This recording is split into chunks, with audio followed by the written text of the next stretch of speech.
Kamis 20 Agustus 2015 menjadi hari yang buruk bagi warga Kampung Pulo, Jakarta Timur. Ribuan warga tua maupun muda tumpah ruah turun ke jalanan menghadang upaya petugas gabungan yang berupaya menggusur ratusan rumah mereka. Aksi saling serang antara warga dan petugas tak dapat dihindarkan hingga menyebabkan puluhan orang terluka. Tak hanya itu, emosi warga terus berkecamuk. Mereka membakar alat berat milik petugas yang digunakan untuk menghancurkan rumah-rumah warga. Warga yang tinggal di bantaran Kali Ciliwung ini memprotes keras penertiban karena tidak mendapatkan ganti rugi dari pemerintah DKI Jakarta.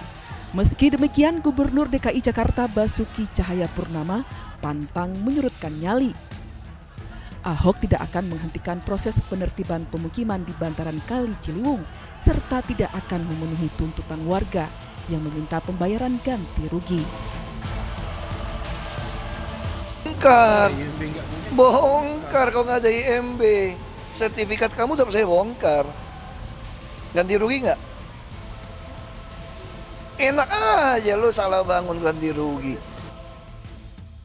Saat ini Pemprov DKI Jakarta memang gencar menertibkan pemukiman di sepanjang bantaran Kali Ciliwung karena sedang melakukan upaya normalisasi.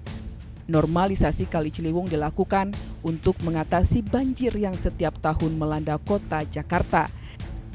Sementara bagi warga yang tinggal di sepanjang Kali Ciliwung diberikan solusi agar pindah ke rusun yang berada di Jatinegara Barat, Cipinang Besar Selatan, dan Pulau Gebang, Jakarta Timur dengan fasilitas yang layak. Tim Liputan Ainus TV memberitakan.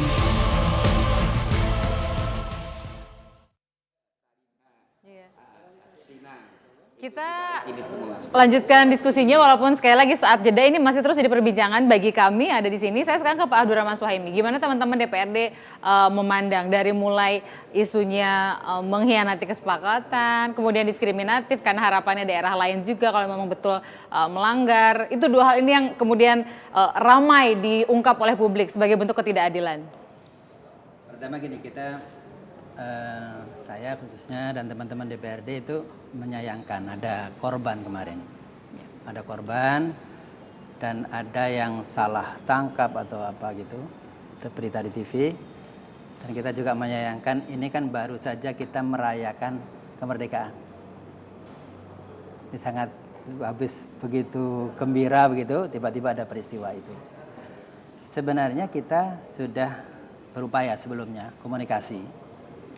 Bahkan kita mediasi dengan Dinas Perumahan, dengan Trantip juga untuk bahkan itu dilakukan di Komisi D dan Komisi A itu sebelum Ramadan. Kita berharap janjinya dari Trantip itu membantu pindah, membantu relokasi. Jadi kita harapkan itu persuasif banget. Yang kedua, janjinya dari perumahan itu tidak dipindah melainkan yang sudah disiapkan perumahannya. Nah, tapi kan kenyataannya kemarin itu begitu rupa terjadi peristiwa yang sangat ini. Tapi secara prinsip kalau upaya normalisasinya sendiri teman-teman DPRD sepakat? Masyarakat khususnya itu sejauh pantauan kita sebenarnya mereka setuju. Mereka setuju untuk direlokasi. Dan siapa sih masyarakat kalau dipindahkan ke tempat yang lebih nyaman? Itu nggak mau. Yang lebih tertib tidak mau. Yang lebih enak tidak mau. Nah itu yang sebenarnya jadi PR-nya pemerintah. Jadi memindahkan mereka itu ke tempat yang lebih nyaman harus diyakinkan dulu. Dan itu yang dianggap belum dilakukan sehingga terjadi yang kemarin kita lihat sama-sama. Iya, saya melihat pemerintah kurang sabar komunikasi. Pak Bayu kurang sabar atau mungkin bisa dianggap abai malah soal janji untuk memindahkan mereka dulu, merumahkan lebih manusiawi dulu. Mungkin kalau abai saya kira tidak ya. Sebetulnya itu sudah di-announce berkali-kali. Dan sebetulnya juga sebagian besar warga yang tinggal di bantaran kali tadi di Kampung Pulo yang disebut bukan Kampung Pulo tadi itu sudah sebagian besar sudah bersedia pindah gitu.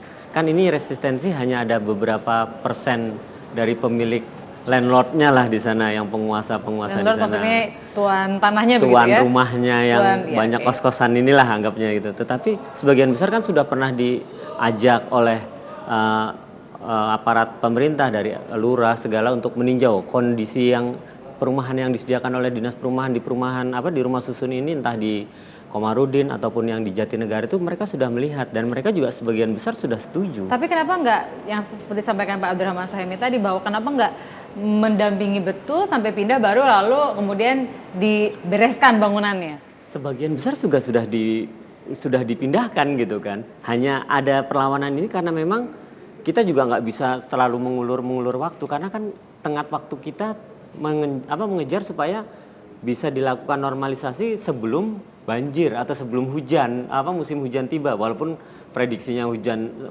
bulan November, tetapi kan kita mengejar pekerjaan teknisnya ini juga ada tenggat waktunya, ada harus lelangnya segala macam yang memang tenggat waktunya itu sempit sekali, dan itu sebelumnya pasti sudah kita lakukan sosialisasi untuk pemindahannya, tapi memang Pak Abdurrahman bisa terima jawaban itu nggak? Ada deadline, karena kan soal musim itu kan bukan punya kita yang ngatur tuh, ibaratnya itu kuasanya Allah tuh. Jadi teman-teman Pemprov itu juga berkejaran dengan waktu. Banjir itu kan sudah lama, artinya sudah langganan, artinya perencanaan itu sudah lama. Maksud saya gini, komunikasi kepada mereka yang sudah tinggal 10 tahun, 20 tahun, 30 tahun, itu kan memang tidak bisa seperti pindah barang. Pasti dia mikirkan tempat tinggalnya, cari duitnya bagaimana, pendidikan anak-anaknya bagaimana. Meskipun mereka nggak punya aspek legalitas apapun soal kepemilikan tanah dan rumahnya. Oke, mereka sepakat juga akan dipindah. Dan kalau menurut saya, pemerintah DKI yang banyak uangnya itu, kalau concern mereka bantu orang miskin, nggak apa-apa. Jadi mestinya kalau mereka misalnya diberikan sekarang rusunawa, diberikan sekarang misalnya model loan yang murah. Kalau sekarang mereka bayar 10.000 per bulan misalnya, sekarang dibikin 10.000 per hari. Jadi 5.000 per hari misalnya, kemudian menjadi milik, kira-kira semuanya masih mau pindah. Jadi itu yang belum dilakukan. Nah, itu Mari yang belum kita dilakukan. lihat dulu data yang kami kumpulkan terkait dengan penertiban Kampung Pulau untuk normalisasi Kali Ciliwung. Yang pertama adalah terkait dengan jumlah warga Kampung Pulau yang direlokasi. Pak Bayu, kalau ada data yang direvisi atau dikoreksi, silahkan. Ini adalah data yang kami kumpulkan. Yang sudah pindah tuh baru sedikit dibandingkan yang masih di Kampung Pulau, sehingga inilah yang disebut-sebut bahwa nggak sabar tadi gitu loh, lebih banyak yang masih tinggal di Kampung Pulau-nya ketimbang yang udah pindah. Ini benar nggak atau mau dikoreksi juga silahkan. belum, saya masih punya data yang akurat lagi. Baik. Masih sama. Jadi data ini sekali lagi kalau dari 917 baru 170, maka berarti baru 20% kan yang pindah dibandingkan yang masih stay, dan itulah kemudian yang menimbulkan bentrokan antara petugas dengan warga yang menolak untuk dipindahkan. Saya sekarang mau ke Mas Nirwono Yoga dulu. Jadi ini kan ada aspek hukumnya, ada aspek sosiologinya, ada aspek lingkungannya, minimal itu. Sebetulnya apa yang bisa bikin semuanya nyaman kalau memang dianggap bahwa komunikasi yang paling kurang? Apa yang kurang menurut Mas Nirwono Yoga? Tentu ini kan kalau kita berbicara, kalau kita tanyakan kepada semua teman-teman di sini aja, sepakat nggak Jakarta bebas banjir?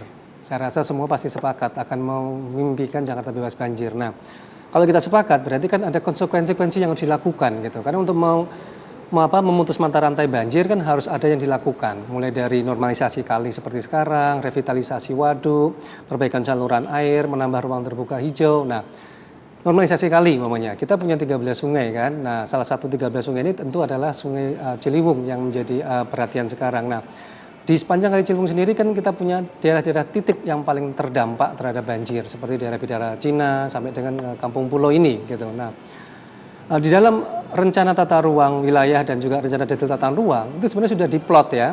Lebar Ciliwung yang sekarang sekitar 20-30 ini kan akan dilebarkan sampai dengan 50 meter bahkan dari sekitar 35 sampai 50 meter. Kemudian di kiri kanannya itu minimal itu 7,5 meter sebagai jalan inspeksi, syukur-syukur bisa mencapai 15 meter tergantung ketersediaan lahan di lapangan. Nah, kalau kita lihat rencana itu saja bisa dipastikan seluruh pemukiman di bantaran kali, tidak hanya di Kampung Pulo ini, tapi di sepanjang bantaran Kali Ciliwung dan juga sungai-sungai nanti di Jakarta itu akan dibongkar. Nah, informasi ini yang menurut saya perlu disosialisasikan supaya warga, saya melihatnya bukan sebagai korban, Mbak Taria.